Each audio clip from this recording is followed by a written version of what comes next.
Con ustedes, el doctor Gunter González Barrón.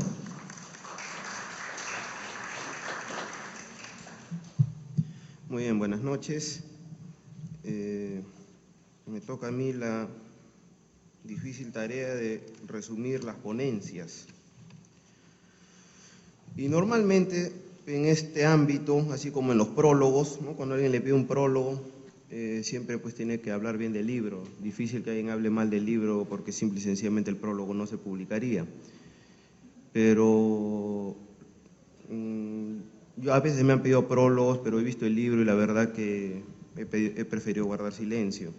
El día de hoy me han pedido que haga una especie de resumen de las ponencias. Lamentablemente he aceptado antes, porque si hubiera sabido mucho de los temas, la verdad que tampoco hubiera aceptado.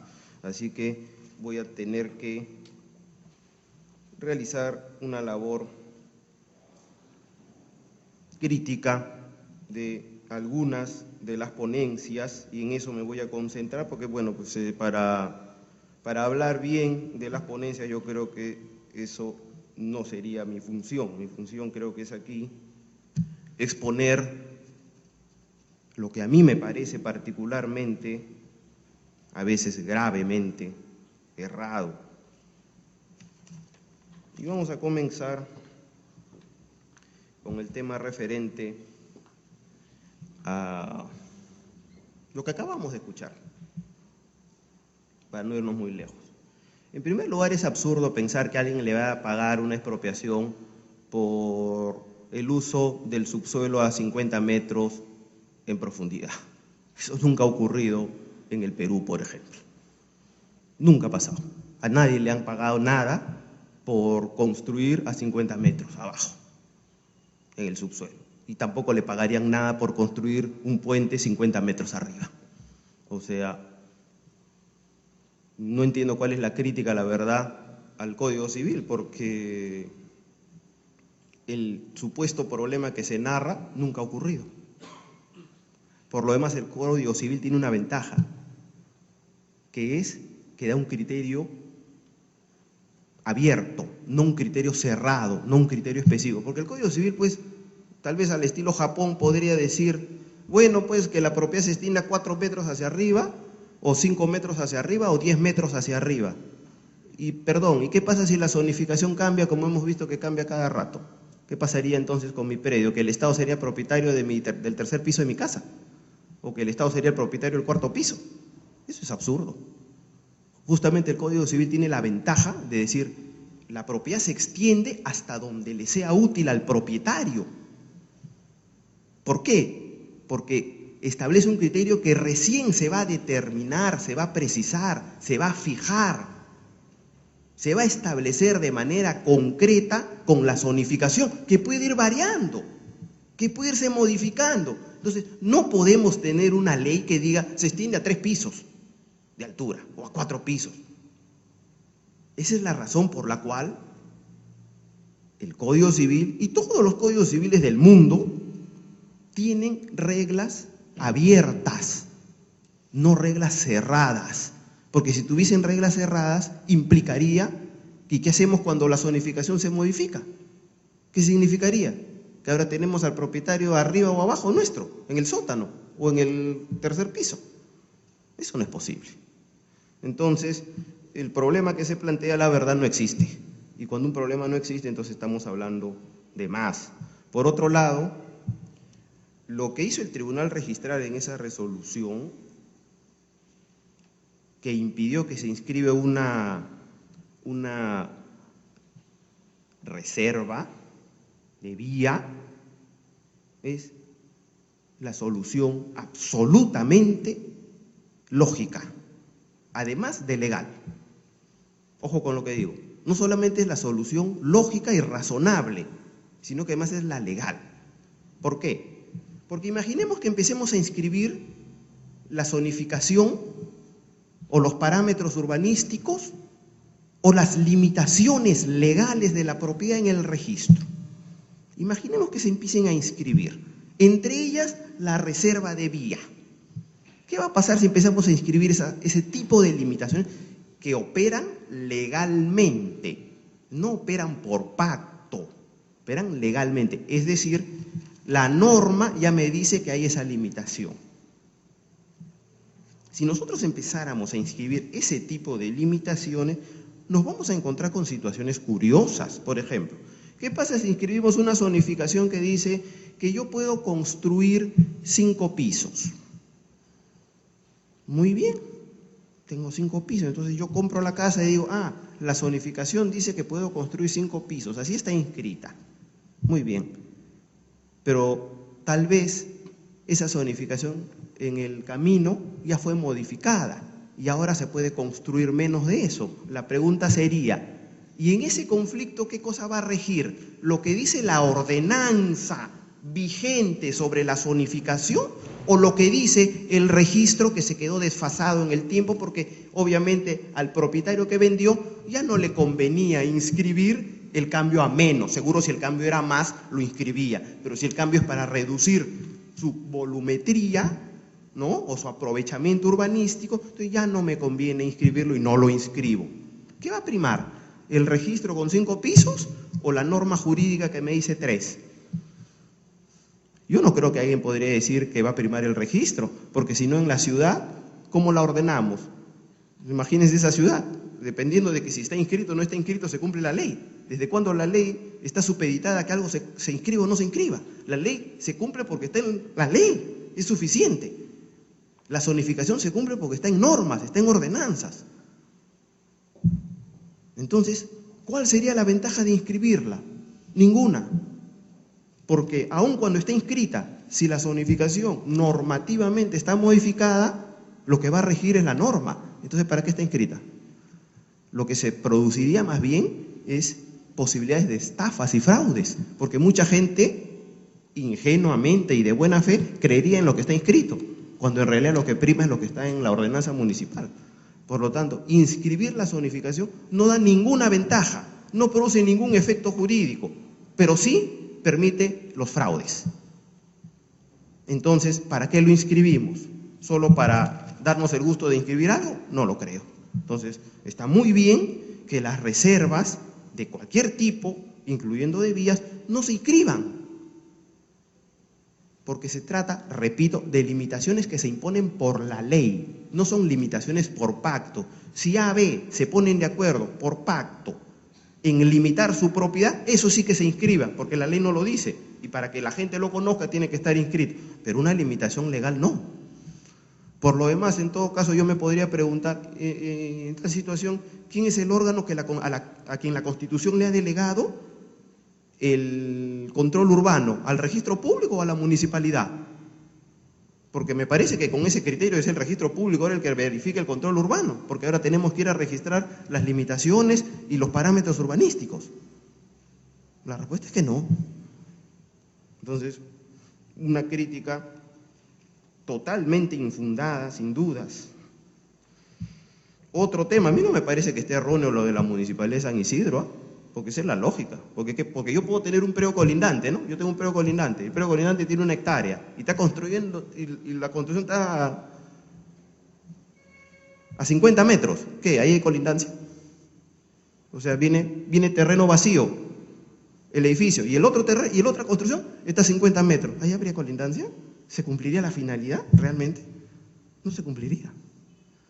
Entonces, a mí me parece que lo de la Municipalidad de San Isidro sí responde al espíritu de la figura.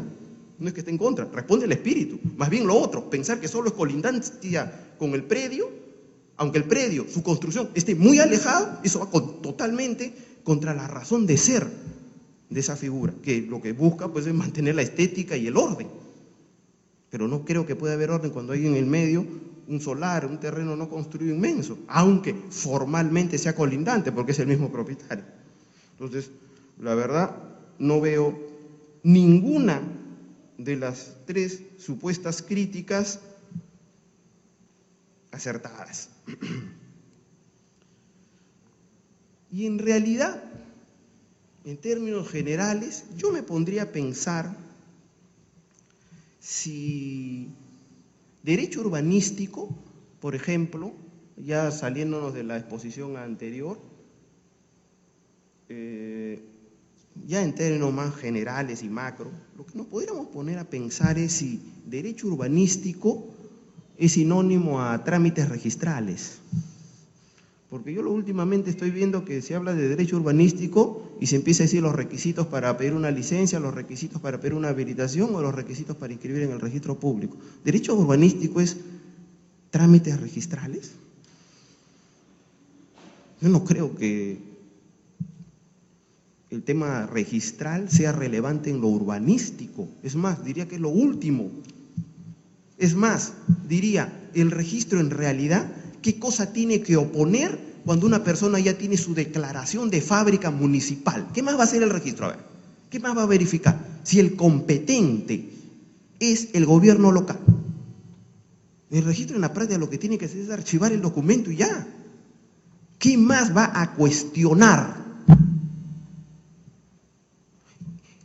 Y la verdad es que en muchos países del mundo, ¿no?, un poquito más racionales, las declaraciones de fábrica no se inscriben en el registro, por una razón muy simple. La declaración de fábrica es un acto urbanístico normalmente municipal y queda en ese ámbito. Muy bien, tal vez por concentración de la información, llevémoslo al registro. Ojo que no es un motivo sustantivo, es un motivo formal. Para concentrar la información, llevémosla al registro. Pero ¿y qué más se va a calificar en el registro? Si se supone que ya hubo una licencia, hubo una conformidad, ya hubo una autorización. ¿Qué más puede oponer?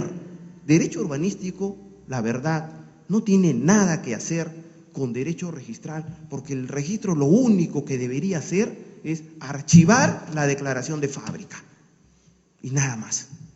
No como hoy, que en la práctica casi es una nueva instancia de la municipalidad y en la cual se verifica cada cosa más inútil que la otra.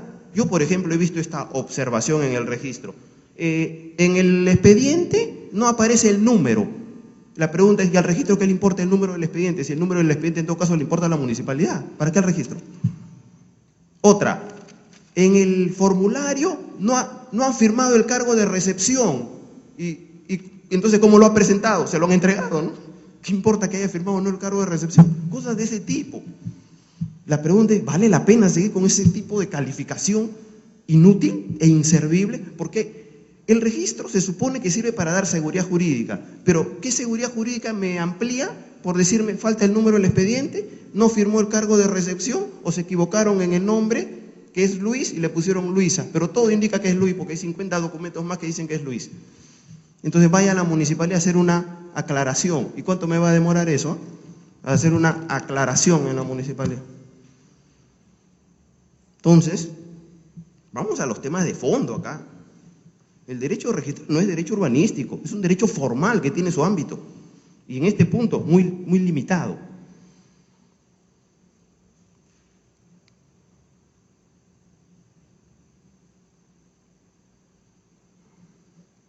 El problema, pues, es que lamentablemente nosotros tenemos una ley de habilitaciones y edificaciones que es una ley de meros procedimientos, porque la ley de habilitaciones y edificaciones, ¿qué otra cosa no es que una ley de procedimiento administrativo? Eso no es una ley urbanística. O sea, no puede ser una ley urbanística que me dice, bueno, tienes que presentar tales requisitos para pedir una licencia de edificación. Eso no es una ley urbanística, eso no es una ley de determinación del uso y aprovechamiento del suelo. El tema es que nosotros no tenemos una ley realmente del suelo. Por eso es que esa es la razón, no porque el tribunal registral esté mal, no porque la municipalidad de San Isidro diga que la colindancia es esto y no es lo otro, eso no es el tema. Acá el tema es el siguiente: en el Perú no existe una ley del suelo, por lo tanto no existe una ley que regule los principios reguladores del urbanismo. En consecuencia, lo único que tenemos es una ley de procedimientos y es evidente que ante esa situación el funcionario que la va a aplicar no sabe qué hacer, más que contar los requisitos. El problema no es de forma, el problema es de fondo. ¿Por qué la municipalidad distrital choca con la provincial y con la ley del Congreso? Porque no sabemos hasta ahora distinguir las fases del urbanismo. Entonces todos entran a lo mismo. ¿Cuáles son las fases del urbanismo? Primero tengo que ordenar el territorio, punto 1. Después, ¿qué cosa? Tengo que establecer un plan o varios planes, porque el urbanismo se hace con centralización, con dirección central, con autoridad. El urbanismo no se puede hacer poniéndonos todos de acuerdo, porque entonces se frustraría su finalidad, porque no nos vamos a poner todos de acuerdo en cómo usar el suelo.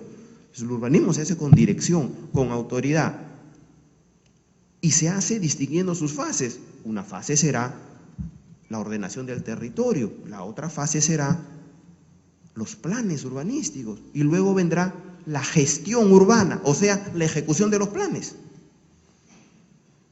Por ejemplo, la habilitación urbana es un tema, ¿acaso edificatorio? ¿Acaso la habilitación urbana es simple y sencillamente, bueno, vamos a hacer unas obras, pues veredas, pistas, etcétera, ¿es así? ¿Eso es la habilitación urbana? No, yo con la habilitación urbana, perdonen, estoy construyendo la ciudad, estoy ampliando la ciudad, estoy creando malla urbana, y eso es de interés general, eso no es de interés solamente del señor que construye, o del habilitador, o de las dos personas que han comprado un terreno allí. Es de interés general. Entonces, la pregunta sería, ¿y qué hacemos nosotros ante eso con una ley de procedimientos que sanciona en todos los trámites el silencio positivo como única solución? O sea, como no funciona la administración pública, ¿cuál es la solución que da? El silencio positivo, a los 20 días. No hay ningún país en donde la ciudad crezca por silencios positivos, porque entonces crecería pues de cualquier forma. Ninguna ciudad, ningún país del mundo tiene un urbanismo con silencios positivos de esa forma. Ninguno. Entonces, ¿por qué se producen pues esos conflictos? Gobierno local, ley del Congreso, ahora gobierno local, provincial y distrital. Porque unos son buenos, otros son malos, dependiendo de cuando yo trabajo en la municipalidad o cuando yo trabajo en el Estado. No, si no existe la ley macro, la ley marco, que delimite las funciones. Por ejemplo, aprobar la habilitación urbana es lógico que lo haga el gobierno local. Sí, claro, porque es un acto administrativo concreto y específico, pero ese acto concreto y específico, lo que está haciendo es ejecutar el plan. Es un acto de ejecución, es un acto urbanístico, no es un acto de mera construcción y poner una pared. Yo estoy concretando los planes en ese predio en concreto. Entonces es un tema que solo podrá ser superado, no con parches, no diciendo, bueno, pues hay que coordinar con las municipalidades distritales y la provincial para que cada uno no se mande por su lado. No, lo único que tiene que hacerse es establecer claramente quién tiene competencia para qué, porque hay competencias para dictar normas, hay competencias para dictar reglamentos y finalmente hay competencia para aprobar los actos administrativos concretos, que normalmente pues va a tener que ser las municipalidades distritales porque son las que están más cerca supuestamente del ciudadano. Entonces la que le tiene que aprobar en concreto el acto de licencia, cualquiera que éste fuese. Mientras sigamos nosotros regulando el urbanismo como si fuese cada vez que trámite vamos simplificando, el resultado va a ser exactamente el mismo, o sea, no avanzamos. Otro tema, en el Perú no existe jurisprudencia urbanística. ¿Qué jurisprudencia urbanística existe? Cada municipalidad pues dirá A, otra dirá B, otra dirá C, otra D, etc. No existe. La solución tiene que partir por crear, así como hay un tribunal fiscal para que unifique los criterios. Imagínense que cada municipalidad se vaya por su lado para acotar tributos, ¿no?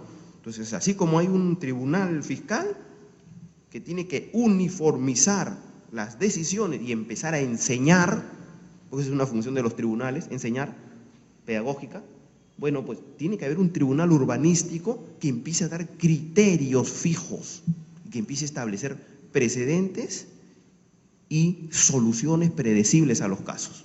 Mientras no haya eso, mientras cada municipalidad por aquí y por allá tenga el criterio que quiera, el problema va a ser el mismo, porque no solo con leyes se soluciona cualquiera de estas discrepancias y conflictos que se presenten en el urbanismo a diario, sino que también se arregla con aplicación en concreto de esas normas. Y no hay otra fórmula de predecir y hacer uniforme el derecho que hayan tribunales que empiecen a tener criterios y a enseñar a los otros, que en este caso vendrían a ser las mismas municipalidades que tendrían que someterse a un tribunal que establezca las grandes pautas del urbanismo y evite las arbitrariedades, que hoy no existe, porque en la práctica lo único que le queda al ciudadano es ir de frente al Poder Judicial,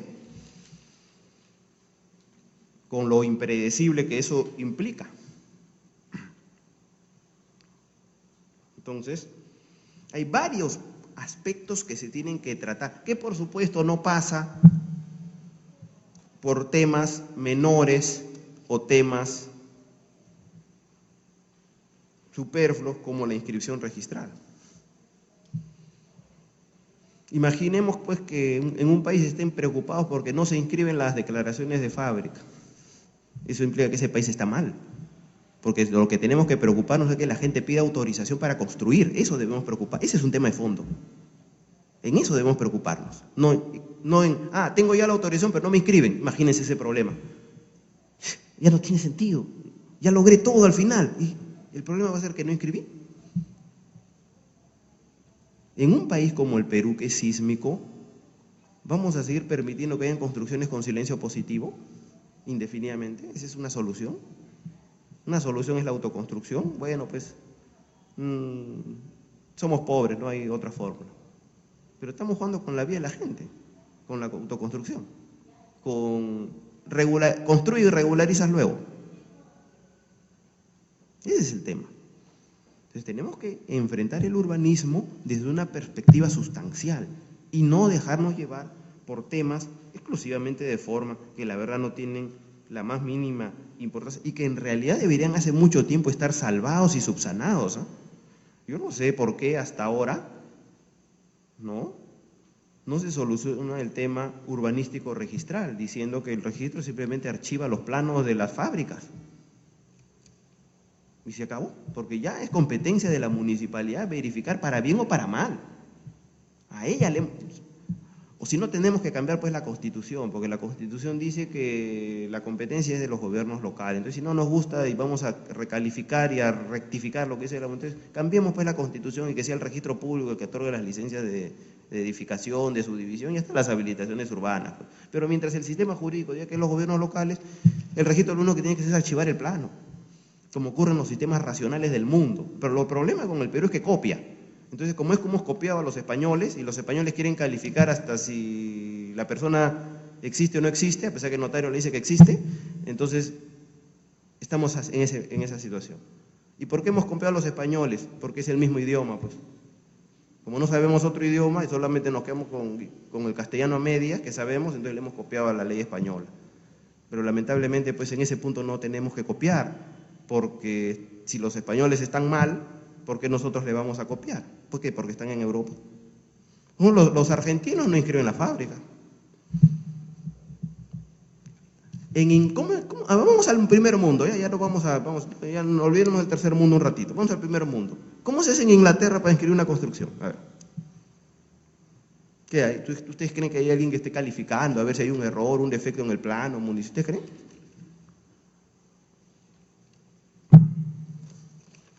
Archivo del documento, nada más. No hay otra cosa. No hay nada que calificar, no hay nada que verificar, no hay nada que perder el tiempo. Yo ya perdí el tiempo obteniendo la autorización y logrando convencer que mi obra cumple los parámetros urbanísticos y edificatorios en la municipalidad. ¿Qué más tengo que hacer en el registro? Por ejemplo, en estos cursos urbanísticos no debería haber derecho registral. Están perdiendo el tiempo ustedes estudiando eso. No deben estudiar eso. Porque no hay nada que calificar. Absolutamente. Por ejemplo, lo que sí debería haber acá, en este curso, es, seguro que ya nunca más me van a invitar, pero bueno, pues ¿qué vamos a hacer? La verdad ante todo, ¿no? Por ejemplo, lo que acá debe haber es, ¿cuál es la función social de la propiedad? Por ejemplo, ¿qué pasa con el tema de la renovación urbana? Que ahora se ha caído una casona hace poco en el centro de Lima y se van a seguir cayendo. De eso no cabe la menor duda.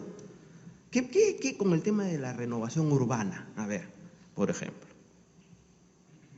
¿en qué va a quedar? ¿Realmente existe una ley, un decreto legislativo 697, que creo que nunca se ha aplicado en ningún caso en concreto, ¿no? Es una norma prácticamente decorativa. Y luego se ha dictado una nueva norma de saneamiento de tugurios con fines de renovación urbana, una ley 29415, creo que es del 2009, 2010, y nula aplicación. ¿Cómo hacemos para que la ciudad, cuando se ha degradado, ¿no? Porque la ciudad lamentablemente, así como se desarrolla y van haciendo, también puede degradarse y puede llegar a un punto en que sea invivible? ¿Y cómo hacemos para revertir eso? No podemos esperar el esfuerzo de cada propietario individual, porque para cambiar todo un barrio degradado, no vamos a pensar que todos los propietarios se van a poner de acuerdo. Eso es imposible. Fíjense, si cuando se hace junta de propietarios con 5 propietarios en un edificio no se ponen de acuerdo, ¿se van a poner de acuerdo en todo un edificio? Perdón, en todo un distrito, en todo un barrio? Posible. Entonces, si vamos a esperar para renovar la ciudad a la iniciativa de un propietario por aquí o de otro propietario, eso nunca va a ocurrir. Entonces, necesitamos una ley de renovación urbana realista, porque no vamos a pensar pues que el Estado va a hacer la renovación urbana con los fondos que no quiere, ya no digo que no tiene, sino que no quiere gastar. Entonces, no vamos a esperar eso, vamos a hacer una renovación urbana realista. Por ejemplo, hay un centro comercial que ha venido a menos, que no les voy a decir cuál es, ya ustedes averiguan. ¿No? Hay un centro comercial que ha venido a menos. O sea, ¿qué significa? Que no va público, pues, a un centro comercial, ¿no? Entonces, hay algún inversionista por ahí que decidió ir comprando tienda por tienda. Esfuerzo individual, ¿sí o no? Para renovar y darle valor a una zona. Pues nunca va a terminar, porque nunca va a comprar, nunca va a convencer a todos. Porque el día que compre a casi todos, los que quedan van a decir, ya pues, se van a ir al cielo en cuanto al precio. Nunca va a convencer a todos. Entonces, efectivamente, nunca ha terminado de convencer a todos. Entonces, ¿cómo hago yo para revitalizar una zona de la ciudad que ha venido a menos? No está degradada, pero ha venido a menos, no cumple su fin. ¿Qué hacemos? Una opción es cruzarnos de brazos y sentarnos. Y bueno, pues algún día cambiará. Esa es una opción. Pero ¿cuál es la otra opción a la que debemos apuntar? Bueno, la opción que hay en muchos países del mundo. Cuando tú inicias un proyecto de renovación urbana, tiene que haber expropiación. Pues la única fórmula, al expropiar, es la única forma de concentrar el dominio para hacer el proyecto. No, ¿cómo lo hago? ¿Que pido permiso propietario por propietario? Imposible. Entonces, el proyecto de renovación urbana, ¿qué va a implicar? Cambiarle la cara a esa zona, y justamente con los beneficios que se obtiene, ¿quiénes van a ser como socios del proyecto? Sin perjuicio que se les pague su indemnización justipreciada, como dice la Constitución, los mismos propietarios. Entonces, nosotros necesitamos instrumentos de gestión urbana. ¿Dónde están? ¿En dónde los encontramos? En nuestra ley 29090, que lo único que habla es de procedimientos, que hay que presentar un certificado literal, aunque ahora ya dicen hay que presentar una declaración jurada del arquitecto, ya cambiaron, seguramente para desesperación de los colegios de arquitectos y de ingenieros, ahora ya solamente se presenta declaración jurada. Eso ni siquiera debería estar en una ley, la verdad. Son temas menores. ¿Dónde está el tema de fondo? ¿Cómo cambiamos la ciudad degradada o mejorarla en zonas que pueden mejorar porque han venido a menos? Necesitamos instrumentos jurídicos. ¿Cuál? Una ley realista de renovación urbana. ¿Que haga qué? Que permita expropiar. Expropiar no es una mala palabra, por si acaso, porque expropiar lo que implica es que tú sales de acá, pero a mí me indemnizan con el justiprecio. O sea, en realidad, me quitan 10 y me dan 10. Y ojo que la propiedad es un valor patrimonial. La propiedad no es un valor espiritual. Nadie dice, la propiedad, pues, si no tengo esta casa sufro. Bueno, ese será un interés muy subjetivo, pero no es un interés protegido por el derecho. O sea, si tú sufres mucho por perder esta casa, la única forma como te van a indemnizar es con valor monetario, no te van a indemnizar por sufrir, porque es esta casa y no la de la otra cuadra. Entonces, estamos ante valores patrimoniales que pueden ser compensados perfectamente. Entonces, no se está perjudicando a nadie, no se está haciendo arbitrario, no se está confiscando, etc. Entonces, si estamos indemnizando, y hasta la Constitución permite que sea una indemnización mayor al valor, ojo. O sea, al final sería un negocio que lo expropien a alguien, porque no solamente van a pagar el precio, me van a indemnizar lo que pude ganar de más, imagínense. Entonces, siendo yo así, la expropiación es un poderoso mecanismo para renovar ciudades, no solo para construir carreteras. Por acá la expropiación se ha venido a menos pensando que solo sirve para construir carreteras, o para ampliar el aeropuerto, o para construir tal vez una zona militar. No, la expropiación también sirve para que nosotros vivamos mejor en la ciudad. Porque finalmente, ¿cuál es la razón de ser del urbanismo? ¿Por qué existe el urbanismo? ¿Cuál es su finalidad? ¿Para el Estado? ¿El fin del urbanismo es el Estado? ¿El fin del urbanismo es beneficiar al gobernante de turno, al político en concreto? Para eso no. El urbanismo sirve para el ser humano, que somos nosotros. Sirve para que podamos vivir mejor en la ciudad. Y no, por ejemplo, como hoy, que me he demorado 1 hora para venir 10 kilómetros. Porque eso no es vivir bien en una ciudad. Si uno computara las horas hombre que pierde en el transporte, la pregunta sería, ¿cuántas horas, cuánto tiempo de la vida del ser humano se pasa uno viajando de aquí para allá? Fácil, estudia 2, 3 profesiones adicionales, con todas esas horas perdidas, en nada. La pregunta es, ¿qué? ¿Y esa es una ciudad que así debe continuar? ¿Y nos vamos a seguir nosotros entreteniendo en los trámites registrales? En que se inscriba o ponga la fecha, señor. O le faltó firmar, pero si yo mismo soy el que lo ha presentado. Además, fíjense que lo absurdo, la declaratoria de fábrica es un acto municipal. O sea, ¿quién importa que firme? ¿El sujeto interesado o el funcionario de la municipalidad que me lo autoriza? ¿Quién importa que sea el que firma? Mi firma no vale nada frente al de la autorización municipal, que es lo único relevante. Entonces, si nos vamos a perder el tiempo nosotros en congresos urbanísticos viendo si me observan o no me observan y si cumplo el requisito de fotocopia simple o fotocopia legalizada, entonces el derecho urbanístico del Perú simple y sencillamente no existirá nunca. Eso es lo que nosotros tenemos que cambiar, pero yendo a los temas de esencia, no concentrándonos en minucias. Bueno,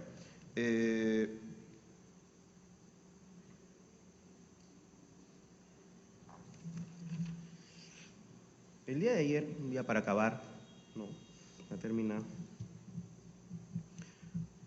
Bueno, el día de ayer creo que hubieron unos temas civiles, ¿no?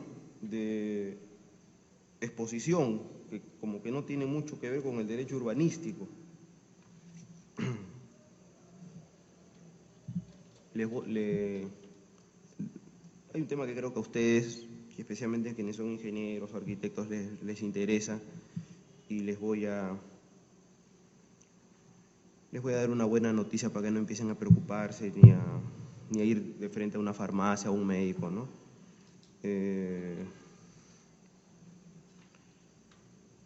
Admito que hay una buena intención detrás, pero no estoy de acuerdo con esa conclusión. La verdad, he estado revisando el tema y no hay de qué preocuparse con la cuestión de los anticipos de herencia. No, esos títulos, la verdad, no se van a anular. Quien le compra a alguien con un anticipo de herencia, si se anula, será por otro motivo, pero no por el anticipo de herencia en sí mismo. Y por una razón muy simple. Si yo recibo un anticipo de herencia, y yo lo vendo, por ejemplo, a un constructor, ese terreno, ¿no? Yo recibí un anticipo de herencia y lo vendo a un constructor. Un anticipo de herencia significa que cuando muera la persona que me lo donó, ¿ok?, mi causante, que es el término técnico, en este caso, pues para simplificar, el papá tal vez, cuando muera, eso significa que yo tendría que regresar con la donación, tendría que regresarla, ¿no? Oye, acá está lo donado, y regresarlo a la masa hereditaria, a los múltiples bienes que pueda tener ese causante, probablemente un par de lapiceros más, ¿no? Entonces, regreso todo, incluyendo ese terreno donado, a la masa hereditaria. Pero el Código Civil dice perfectamente que cuando yo ya vendí, el bien ya no regresa. ¿Qué regresa? El valor del bien. Entonces yo tengo que sacar de mi bolsillo heredero, ya el bien ya se fue. Yo tengo que sacar de mi bolsillo, correcto, el valor que recibí y reintegrárselo a la masa. Entonces, ¿cómo se va a anular el anticipo de herencia? Si lo que ocurre es que se fue el bien, ¿no? Pero el bien tiene un valor. Se fue el bien, yo ya no voy a traer el bien de regreso. ¿Qué traigo de regreso? Meto la mano al bolsillo, saco, y si no, pues me perseguirán los otros herederos, ¿no? Pues ya ese es un problema de ellos. Me meto la mano al bolsillo, saco el valor que recibí y se lo entrego a ellos. Esa es la fórmula, ¿correcto? Entonces, ¿cómo se va a anular? Imposible. Imposible. Si se anula, será por otro motivo, no por este. Entonces, cuando compro un anticipo de herencia, no hay ningún problema. Lo mismo que compre de la persona que adquiere título oneroso, no hay ningún inconveniente. No hay más riesgo del que puede haber en cualquier riesgo, ¿no? En cualquier caso. Más riesgo, por ejemplo, es que de repente el señor que me está vendiendo diga que es soltero y es casado. Ese es más riesgo. De repente dice, soy soltero. ¿Por qué? Mi DNI dice que soy soltero. Pero el DNI no dice la verdad a veces. Entonces, ¿qué hago? A ver, mírale la cara, si está feliz es soltero. Bueno, algunos piensan así, ¿no? Entonces ya son dos mecanismos, DNI y cara. Ese es más riesgo. Entonces alguien dirá, bueno, entonces le compra un casado, porque ya entonces ya no hay riesgo. Tampoco se crean esa posibilidad, porque se ha visto el siguiente caso, que una persona que en su DNI dice que es casado, va a vender con el cónyuge. Pero no era el cónyuge, era cualquier persona. ¿Entienden? ¿No? En su DNI dice que es casado, entonces tiene que traer a alguien pues de esposa, ¿no? Y efectivamente trae a alguien, pero no era la esposa, era cualquier persona. Como normalmente no se pide la parte de matrimonio, entonces vino una persona y dijo, yo soy el cónyuge, pero no era el cónyuge, eso es más riesgo entonces. El anticipo de herencia en realidad no tiene ningún riesgo. Por otro lado, un minuto para terminar, por otro lado,